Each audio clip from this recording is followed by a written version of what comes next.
Oi, gente, bem-vindos para mais um episódio do nosso podcast.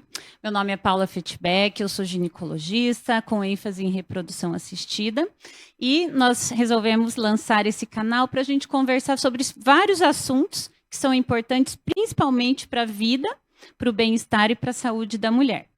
Hoje, especificamente, a gente vai falar sobre algo que é realmente muito importante. E a gente vai ter uma visão um pouquinho diferente. A gente não vai falar sobre a parte clínica, tratamento, a gente vai falar sobre a parte da família, sobre a visão da mãe de algo que é muito, muito significativo, que é o autismo. O autismo, gente, é algo que ele teve uma mudança muito rápida nos últimos anos, né? Por alguma razão, a gente tem diversas razões, né? Que genéticas, não genéticas, mas de qualquer forma a incidência tem aumentado muito. Eu estou conversando aqui com a Cíntia Costa de Paula, né? Que é a minha convidada, bem-vinda. Obrigada, Paula, pelo convite. E a gente estava conversando aqui que os últimos dados do CDC, né, eles mostram que nos Estados Unidos a incidência está 1 para cada 36 crianças, tá, gente? Então, qualquer outra condição, é muito, muito raro que a gente tenha uma incidência tão grande, né? Então, é muito importante que a gente fale disso. E outro detalhe importante é que o autismo, né, não é uma doença, tá? Ele é uma condição, ele é um conjunto de comportamento relacionado com a dificuldade na comunicação social e alguns interesses restritos e estereotipados, como, por exemplo, repetitivos. Tá? Então, isso é algo que muitas vezes, né, Cíntia, a gente confunde, né, e chama como uma doença, mas ele pelo CDC e por qualquer classificação médica, ele não é considerado uma doença, e sim uma condição. Exatamente. Cíntia, você é mãe da Júlia, é mãe da Duda, e é uma das primeiras ativistas, na verdade, do autismo no Brasil, né? Sim. Quando eu tive diagnóstico, pouco se falava sobre o autismo. Hoje em dia, a Júlia está com quantos anos, A Cíntia? Júlia está com 17 anos hoje. 17 anos. Ela já é uma mulher. Quase né? mulher. Uma quase mulher, né? Exatamente. Quantos anos você estava quando a Júlia nasceu? Eu tinha 25 anos. 25 anos. E isso realmente é algo um pouco, até hoje em dia, se a gente for pensar, mais raro e inédito, né? Porque, principalmente, ele vem aumentado muito, uma das causas é a idade, né? Tanto materna como paterna, e também a maternidade nessa idade hoje em dia, né? É cada vez mais rara, né?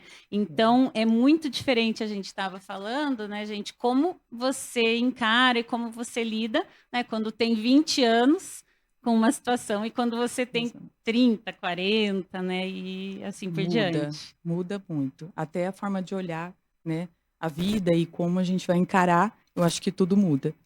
E quando a Júlia nasceu, o diagnóstico ele veio muito precoce, né? Conta um pouquinho assim, quais que foram os primeiros sinais assim que vocês levaram vocês ao diagnóstico? Os primeiros sinais foram que eu comecei a perceber que a Júlia não falava, né? Não balbuciava algumas palavras e com 1 ano e 8 meses foi quando a gente começou a querer investigar alguma coisa sobre isso. Passamos em vários médicos e sempre com aquela ideia de que cada um tem o seu tempo, uma hora vai falar, né? E até então não percebi as outras características, como movimentos repetitivos, outras características assim, que depois que eu tive o diagnóstico ficaram muito claras para mim, até por ter sido a primeira filha. Então, acabou o diagnóstico vindo com 1 ano e 8 meses, por uma insistência da parte do feeling de mãe, de querer, sabe? E não esperar, né, vir falar com 3, 4 anos, e foi aí que a gente teve o diagnóstico. Quando teve o diagnóstico, ficou tudo muito claro que as características eram de um autismo clássico. Mas até então eu não conhecia o autismo, né? Então eu não percebi. A gente até estava conversando que tanto você como a sociedade, né? Até, Sim, inclusive, na faculdade de medicina, a gente tinha muito muito pouco. superficial, Exato. né? Era algo que a gente não falava muito, né? Eu sou fisioterapeuta de formação, né? E a gente também na minha faculdade não tive nenhum caso, né, de ter atendido alguma coisa sobre o autismo, nem falado sobre isso. Então, para mim, foi tudo muito novo mesmo, sabe? Então, acho que isso aí, né, a gente ter descoberto esse mundo foi o que me fez, assim, virar uma pessoa realmente ativista da causa, para que outras pessoas pudessem, né, ouvir dizer, e se por um acaso tivesse alguma situação parecida, que o diagnóstico viesse cada vez mais cedo, que é determinante na vida da pessoa, né. E fora esse atraso na fala, você falou que teve várias depois sinais que você identificou, né, devido ao diagnóstico clínico médico, né? Quais Sim, eram eles? Assim, eu pergunto porque eu acho que é muito importante para os pais, né, sim. que têm uma criança e têm dúvidas, né, como que pode identificar, né, esses sinais, porque a gente entende que quanto mais cedo, né, esse diagnóstico for feito, mais cedo a intervenção e melhor é o resultado. No caso da Júlia, né, a gente percebia, assim, depois do diagnóstico, que ela tinha muita fixação por algumas coisas, por exemplo, alguns desenhos os mesmos, algum movimento de girar, aquilo encantava ela, ficava horas olhando se deixasse um ventilador, ela ficava girando pecinhas, então coisas que, né, daí depois eu comecei a perceber. Daí também um pouco da ausência do olhar, né, quando a gente chamava, ela tinha bem pouco.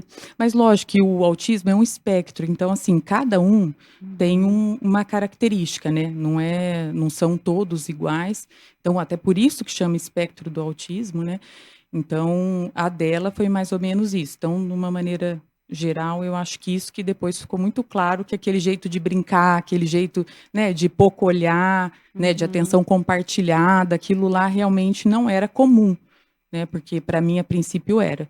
Então, E foi daí isso. você foi em quantos médicos antes desse diagnóstico? Você lembra Ah, o mais ou menos? diagnóstico foi no primeiro médico eu já tive um diagnóstico, mas o Entendi. diagnóstico foi muito rápido. Então, e como é clínico o diagnóstico, sem exame, sem, então a gente ficou muito surpreso, muito, né? Então a gente quis uma segunda opinião. Então, na segunda opinião se confirmou também mesmo, né? Diagnóstico de autismo clássico. Então, nós tivemos o diagnóstico muito rápido. Ela era muito clássica mesmo. É que como, por isso que a falta de informação, né? Como por insistência familiar de você, né, querer buscar alguma coisa que, né, podia não ser nada, mas podia ser como foi. Então, acho que isso foi no olhar de mãe, assim, você vê que valeu a pena não esperar, sabe? Que eu acho que faz diferença. E eu sei que é difícil de mensurar, talvez até de responder com assim, tantos detalhes, mas como que foi assim para você e para o Eduardo no começo, né? Quais foram as principais Dificuldades. dificuldades? Vocês estavam morando em São Paulo ainda, né? Não, já Não? morava em Apucarana Tá. e a gente tinha acabado de ter outra filha, estava com a Duda de 3 meses e um diagnóstico. Então, assim, você pode imaginar o que nós passamos, né? Então, passamos momentos muito difíceis, foram, assim, 2 anos bem difíceis mesmo em lidar com a maternidade típica e atípica, né? Buscar informação, porque o autismo a gente não sabia praticamente nada, então tivemos que ir, a gente ia para São Paulo todo mês em busca de curso, eu fiz formação de pais para poder aprender a lidar com isso, né? E toda a situação. Então, porque eu sabia que o estímulo, né, do todo dia era o diferencial que pudesse, né, dar uma vida para ela, uma vida melhor, para que ela tivesse um desenvolvimento melhor. Então, ficamos aí 1 ano e meio estudando. O Eduardo acabou fazendo uma formação internacional em autismo. Hoje ele é especialista em autismo. Ah, é? Ele fez Aham, quando? ele fez, daí ele fez já faz uns 5 anos, ele fez no CBI of Miami, então ele tem essa formação, então tudo que foi de estudo e treinamento, a gente fez. Então acho que isso aí foi, dos 2 primeiros anos foi o que a gente buscou, que a gente conseguiu, porque não tinha muito tempo para fazer outra formação, então a gente, né, com 2 bebês e diagnóstico, a gente fazia o que dava, mas nunca paramos. Então o estudo nunca parou, até porque o autismo foi né? Aliás, até hoje, né? Cada vez mais, graças a Deus, descobrindo mais coisas, mas ainda naquela época era bem pouco, então a gente tinha que aprender a manejar o comportamento. E eu sempre entendi que a maior parte do tempo ela estava comigo e não em terapia. Então, assim, a terapia é super importante, mas a gente precisa aprender a generalizar a terapia, porque senão toda a terapia fica em loco de clínica.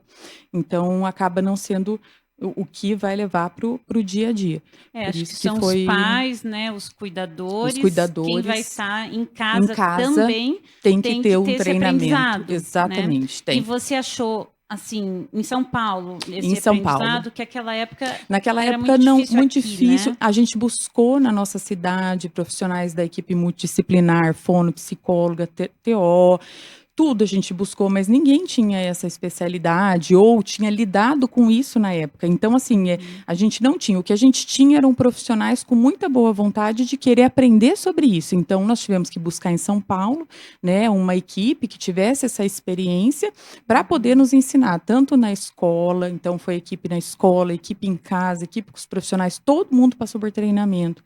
E daí, com isso, a gente conseguiu iniciar um tratamento com a Ju um pouco mais especializado.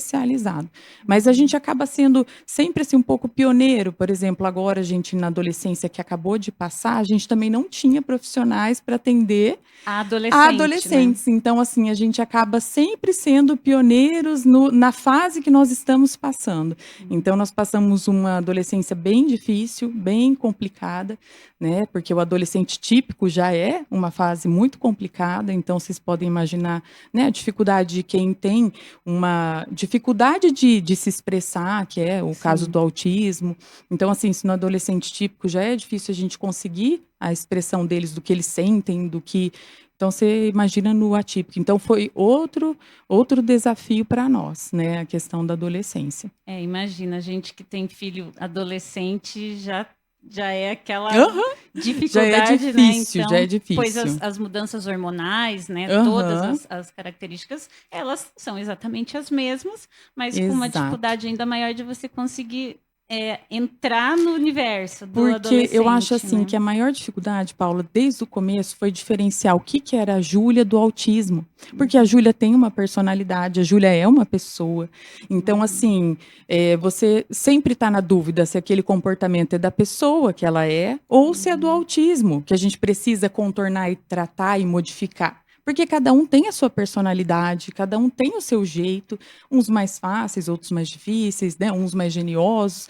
Então, acho que a parte mais difícil é a gente conseguir, e a linha é muito tênue, da pessoa para o diagnóstico. Então, assim, eu acho que esse é o maior desafio de você conseguir lidar como família em todas as situações, né? Você conseguir educar, porque a educação, por muitas vezes você vai educar e de repente você fala, nossa, ela era do diagnóstico, ela não entendeu aquilo ali que eu estava explicando. Ou de repente, às vezes você vai falar um negócio e assim, você vê que é da personalidade dela. Então, assim, você tem que educar, porque ela é uma pessoa, ela não pode ser uma pessoa mal criada, ela tem que ser uma Sim. pessoa bem criada.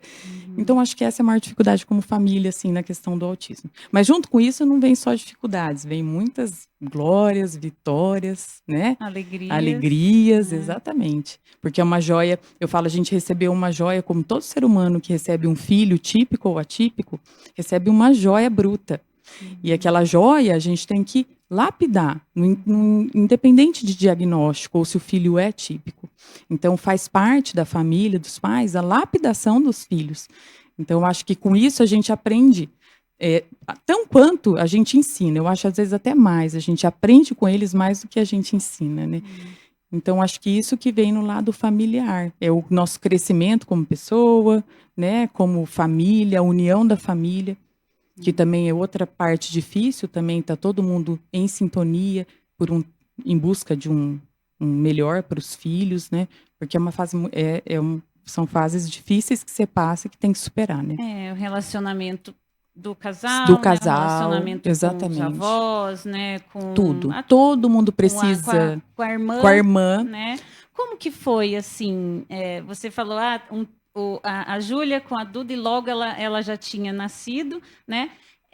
O que eu, pelo menos, que eu acompanhei, né, gente, o nascimento, o crescimento da Duda e da Júlia, e assim, E exatamente o que você me falou agora, essa frase que diferenciar a Júlia do autismo, eu acho que isso vocês fizeram muito bem, porque pelo menos o que eu notei de fora, óbvio que com, né, ressalvas, mas assim, não houve uma diferença de criação. Isso que eu estou querendo dizer. Vocês colocaram a Duda no mundo da família, que é o que tem que ser feito, exatamente, né? E vocês não separaram, né? Ou seja, a Júlia...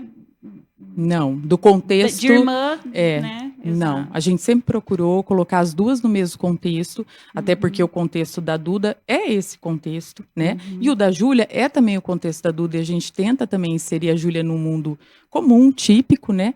Porque, às vezes, sem querer, você acaba trilhando um caminho para ficar mais recluso, porque é difícil você se expor, sabe, Paula? É difícil você viver no mundo comum, onde as pessoas ainda têm um pouco de... não é um preconceito, mas um olhar diferente, um comentário diferente, em alguns comportamentos que os nossos filhos têm, como algumas crises. Então, assim, isso é difícil. Então, você colocar, né, toda a família no mundo real, colocar, né, a pessoa atípica no mundo comum, é difícil. Então, assim, a gente tenta inserir a Júlia no nosso mundo comum e a Duda no mundo diferente da Júlia. Então, isso aí, a gente tenta casar essa, né? Então, mas é um desafio, Paulo, é um desafio, mas eu acho que vale a pena, porque daí isso aí, a gente percebe também que outras pessoas olham e tenta também se espelhar em colocar, às vezes, até quem não tem ninguém especial na família, né, tenta mostrar esse outro lado, né, da vida e que existe, né, e que tem que respeitar. Então, acho que isso aí tudo já inclui num pacotão, vamos dizer assim, da educação, sabe? Você comentou sobre preconceito, né, julgamento, né? Exato. Infelizmente, a gente sabe que existe, né? Não deveria, mas existe.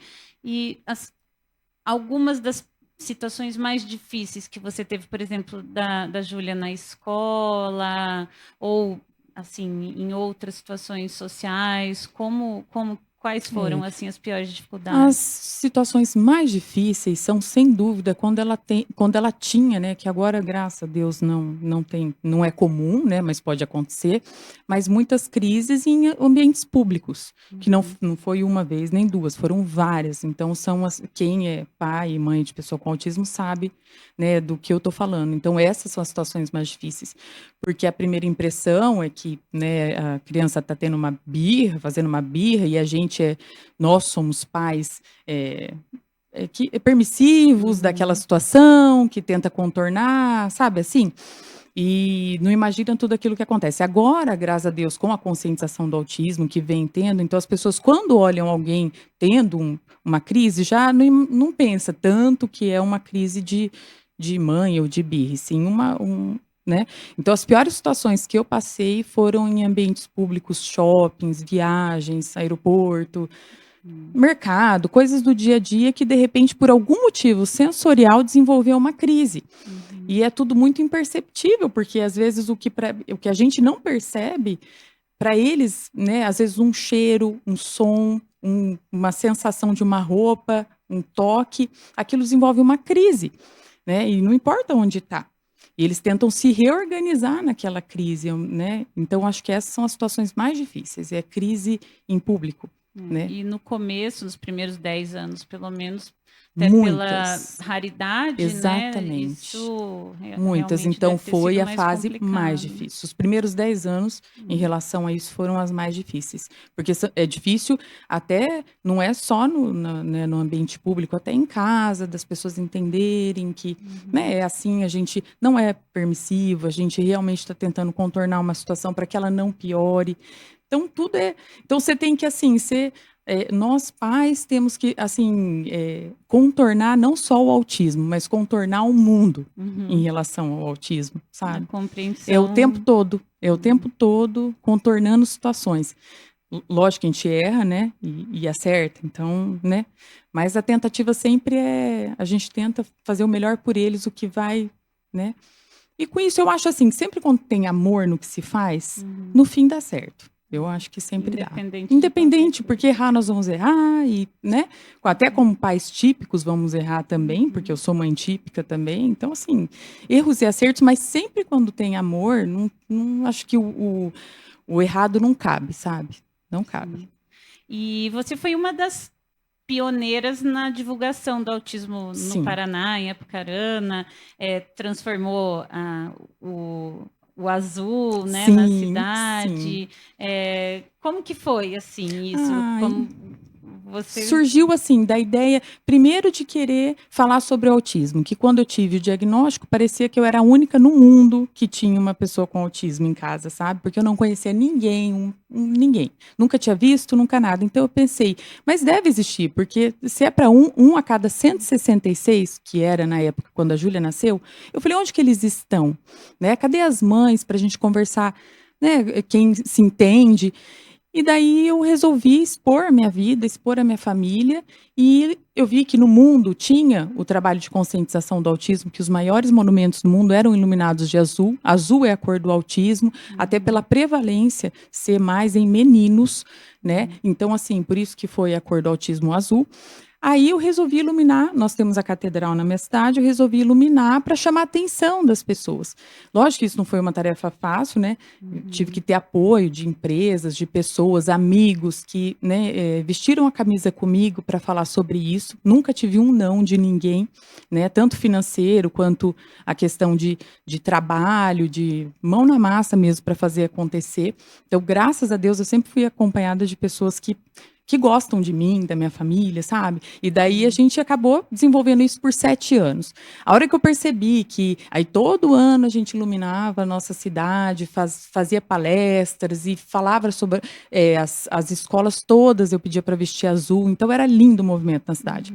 Então a gente acabou saindo até num painel de destaque junto com os outros monumentos, tipo, né, o Cristo Redentor e tal. Então, assim, eu pensei, o meu papel, né, na questão da conscientização do autismo, eu me sinto realizada. Então, quando eu percebi que a cidade já estava, o comércio já estava todo ano fazendo, colocando um negocinho azul na vitrine, todo mundo falando sobre isso, aí eu achei que daí já eu podia parar, porque o meu objetivo inicial, que era falar sobre autismo, e eu percebi, assim, melhor ainda, que me deixou mais feliz, é que as mães começaram a sair para a rua, sabe, com seus filhos, ir no mercado, e as tarefas comuns, que para as pessoas é tão comum, né? Mas para uma família atípica, isso é muito difícil, sabe? Você ir num shopping ou você ir numa loja escolher uma roupa, coisas que é comum para qualquer um, né? Simples, que a gente nem percebe. Para uma família autista é muito difícil. Então, quando eu percebi que essas crianças estavam indo para a rua e as mães estavam começando a ter coragem de levar seus filhos para a rua, aí eu me senti realizada. Eu falei, minha tarefa, minha missão em relação à conscientização foi cumprida. Então, agora eu posso cuidar só da minha casa, da minha família. Obviamente que eu continuo fazendo parte de instituições de pessoas com necessidades especiais, hoje faço parte. Então, assim, eu continuo nessa, mas a questão da conscientização, agora já tem uma instituição em Apucarana que faz todo ano, então não precisa ser propriamente eu encabeçar, né, o movimento. Então, ele já acontece, então eu me sinto realizada em relação a isso e assim, eu acho que agora sim eu me sinto colhendo frutos, sabe, das coisas que eu plantei a vida toda. Parabéns. Obrigada. E quais são essas instituições, Cíntia, para as pessoas poderem procurar quem está precisando, quem tem dúvida, ou tem um filho, ou sobrinho, né, irmão, que seja autista e esteja precisando de ajuda. Até depois eu pedi para eles colocarem inscrito também no podcast, para as pessoas procurarem. Isso. Normalmente, as cidades têm a AMA, né? A Associação dos Amigos do Autista. Então, em Apucarana tem a AMA. Lá, eles desenvolvem algumas atividades dentro do possível, obviamente, porque é uma instituição sem fins lucrativos. Então, como todas, né, é muito difícil, né? E então a gente acaba, né, aceitando as pessoas, os pais para treinamento, algumas crianças para tratamento, mas a fila já passa de 120 crianças para a espera. Então é muito grande, porque ainda o sistema público é complicado para tratamento multidisciplinar, né? Então, assim, aí a fila fica muito grande numa instituição, mas eu acho, assim, que o mais importante do que, na verdade, tão quanto, né? Não mais, mas, assim, tão quanto é o treinamento dos pais, e lá tem esse treinamento de pais, como eu acho que em todas as AMAs, tem AMA São Paulo, todas as cidades praticamente têm AMA, né? Cada uma independente, obviamente, né? Mas, assim, a maioria das cidades tem. E daí lá a pessoa consegue encontrar, né, o que ela precisa, principalmente até de acolhimento, porque às vezes nem é o tratamento, mas assim, sabe, acolhimento de encontrar outras mães que também passam pela mesma situação, que eu acho que isso é super importante para a família, né? Então, e a orientação aos pais, porque a orientação aos pais, que é o que a gente estava falando desde o começo, que é a questão de você conseguir em casa, ou os cuidadores, né, que eles consigam, né, estender todo o tratamento que faz, né, em clínica. Então, acho que o treinamento dos pais faz parte de um tratamento, né, da criança com autismo. Fundamental. Fundamental. Então, a gente acabou fazendo essa terapia parental, que é o que eu estou falando, né, que são os pais que aplicam, né, isso aí eu acho que foi o que foi determinante na adolescência da Júlia. Né? A gente está treinado, né, como pais, família todos, avós, todo mundo está dentro do mesmo contexto e treinado, passando informação, olha, você vai fazer assim, né, lidar dessa forma. Eu acho que isso fez com que a gente passasse uma adolescência assim, superando a gente não ter conseguido os tratamentos específicos, né, da idade dela. Então, acho que... E daí, lógico, ela continuou fazendo, né, os tratamentos de acordo com o que temos, né? E são ótimos profissionais, né, ela tem os profissionais que estão com ela, que são maravilhosos. Então, acho que todo o contexto a gente acaba tendo um bom resultado. Então, hoje eu vejo o tratamento dela como um bom resultado. E faz diferença, né, gente? Faz. Quanto antes o estímulo, né, multidisciplinar, melhores os resultados. Faz diferença. Cíntia, queria agradecer a tua presença aqui. Muito obrigada pelo convite, Paula. Eu, de certa forma, vivi, né, Sim. muito tudo isso que você passou, e eu acho que, assim, acho que todo mundo tem muito orgulho de você. Obrigada. Sabe? Assim, a pessoa que você se tornou. E só, assim, realmente parabenizar tudo que vocês fizeram por ela, porque, de verdade, gente, a gente que acompanhou, a gente até se emociona, mas porque ela era uma criança, ela tinha 25 aninhos, né? Exatamente. Então, não é fácil. Hoje, a gente olhando para trás, acho que depois dos 40, a gente vai ficando mais emotiva e mais compreensiva. A gente entende, né? Se a gente pudesse olhar para trás, várias coisas, mas a vida é assim, né? Então, eu acho que realmente só tenho a parabenizar e dizer assim que realmente a sua importância, né, em toda a vida da Júlia, né, o que ela se tornou hoje depende muito da mãe, né, gente? A mãe presente a família, eu acho que né? E eu queria agradecer também, Paula, de você ter me convidado para falar sobre isso, porque realmente